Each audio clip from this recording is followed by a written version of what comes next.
గాజాలో తొలిసారి హమాస్కు చుక్కెదురైంది. ఈ ఉగ్రవాద సంస్థకు వ్యతిరేకంగా అక్కడి ప్రజలు తిరుగుబావుటా చేస్తున్నారు. హమాస్ విధానాల కారణంగా వేలాది మంది పాలస్తీనియన్లు మృత్యువాత పడ్డారు.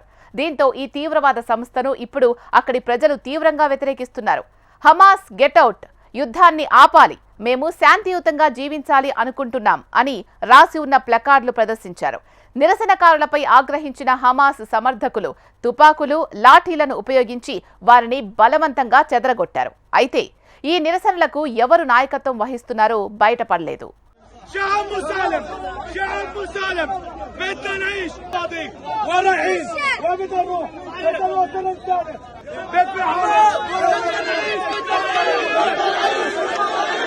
ఇంతకాలం మద్దతిచ్చిన ప్రజలే ఇప్పుడు వ్యతిరేకిస్తున్నారు. వారు ఎంచుకున్న మార్గాన్ని పూర్తిగా తప్పుపడుతున్నారు. గాజాలో హమాస్కు ఎదురుదెబ్బ తగిలింది. హమాస్కు వ్యతిరేకంగా వేలాది మంది పాలస్తీనియన్లు వీధుల్లోకి వచ్చారు. ఉత్తర గాజాలోని బీట్ లాహియాలో ఈ నిరసన ర్యాలీ చేపట్టారు. తక్షణమే యుద్ధం ముగించాలని, హమాస్ అధికారం నుంచి వైదొలగాలని డిమాండ్ చేశారు. హమాస్కు వ్యతిరేకంగా నినాదాలు చేశారు. హమాస్ అవుట్ అంటూ నినాదాలు చేశారు. యుద్ధాన్ని ఆపాలి, మేము శాంతియుతంగా జీవించాలనుకుంటున్నాం అని రాసి ఉన్న ప్లకార్డులను ప్రదర్శించారు. దీనికి సంబంధించిన వీడియోలు సోషల్ మీడియాలో వైరల్గా మారాయి. ఇజ్రాయెల్తో యుద్ధం నేపథ్యంలో వేల మంది పాలస్తీనియన్లు ప్రాణాలు కోల్పోయారు. అనేక మంది ప్రజలు శిబిరాల్లో తలదాచుకోవాల్సిన పరిస్థితి ఏర్పడింది. ఈ యుద్ధం ప్రారంభం నుంచి గాజాలో హమాస్కు వ్యతిరేకత వ్యక్తమవుతూ వస్తోంది. యుద్ధాన్ని ముగించేందుకు ప్రతిపాదించిన తొలిదశ కాల్పుల విరమణ పొడిగింపును హమాస్ నిరాకరించింది. ఈ క్రమంలో టెల్ అవీవ్ తన దాడుల్ని కొనసాగిస్తున్న నేపథ్యంలో మిలిటెంట్ సంస్థపై పాలస్తీనా వాసులు తీవ్ర ఆగ్రహం వ్యక్తం చేస్తున్నారు.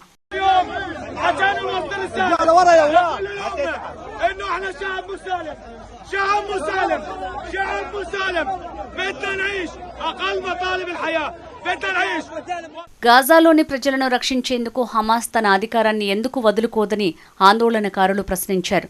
హమాస్కు వ్యతిరేకంగా నిరసనలకు ఎవరు నేతృత్వం వహించారు అనేది తెలియరాలేదు. టెలిగ్రామ్లో వచ్చిన సందేశాల ఆధారంగానే తాము ఆందోళనల్లో పాల్గొన్నామని నిరసనకారుల్లో కొందరు తెలిపారు.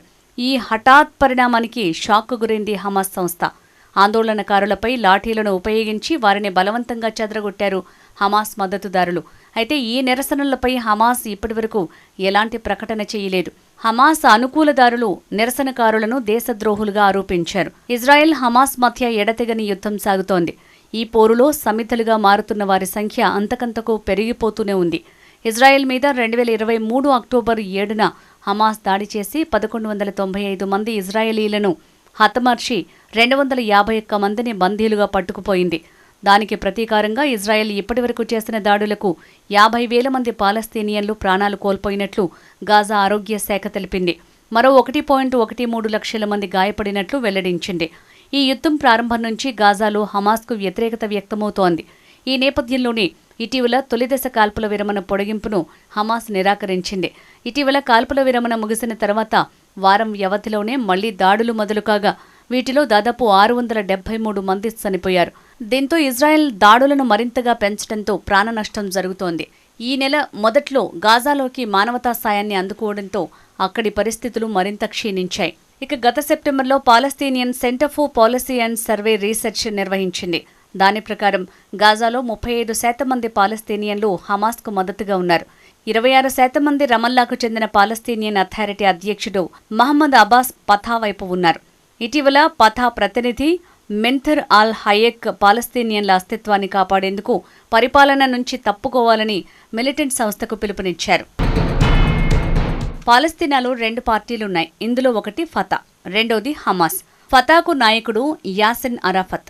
మొదట్లో ఫతా పార్టీకి పాలస్తీనా ఉద్యమంపై పట్టుండేది.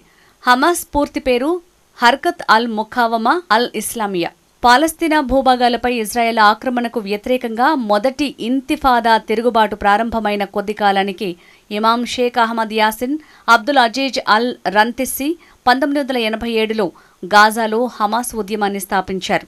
2004 నవంబర్లో యాసర్ అరాఫత్ మరణం తర్వాత 2005లో ఫతా, హమాస్ మధ్య ఉద్రిక్తతలు పెరగడం ప్రారంభించాయి. హమాస్ పాలస్తీనా స్వాతంత్ర్యం కోసం పోరాటం లక్ష్యమని చెప్పినా ఇందుకోసం హింసాత్మక మార్గాలను ఎంచుకుంది.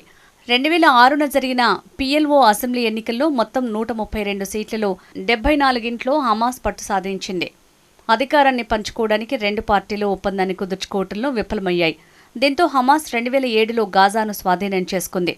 అప్పటి నుంచి హమాస్ గాజాకు ప్రాతినిధ్యం వహిస్తుండగా ఫతా పార్టీ వెస్ట్ బ్యాంక్ పరిధికే పరిమితమైపోయింది. హమాస్ యొక్క ఉగ్రవాద చర్యల్లో రాకెట్ దాడులు, హత్యలు, బందీలుగా తీసుకుపోవడం, ఆత్మాహుతి దాడులు ఉన్నాయి.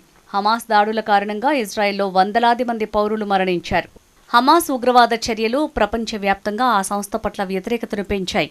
ఐక్యరాజ్య సమితి, అమెరికా, యూరోపియన్ యూనియన్ సహా అనేక దేశాలు, సంస్థలు హమాస్ను ఒక ఉగ్రవాద సంస్థగా గుర్తించాయి. అయితే Iran, Egypt, Russia, Turkey, People's Republic of China వంటి దేశాలు యునైటెడ్ నేషన్స్ భద్రతా మండలి దానిని తీవ్రవాద సంస్థగా పరిగణించదు.